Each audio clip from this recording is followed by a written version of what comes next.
Madhura Joshi madam,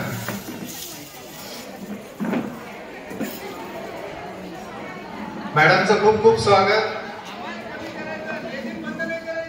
सौ Chavan madam यांना विनंती करतो की त्यांनी व्यास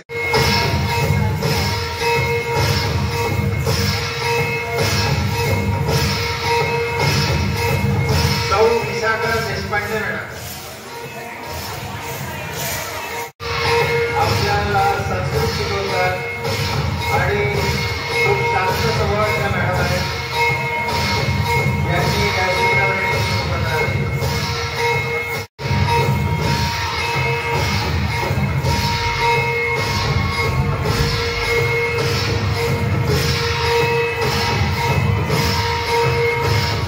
सावरकर सर आणि केवलकर सर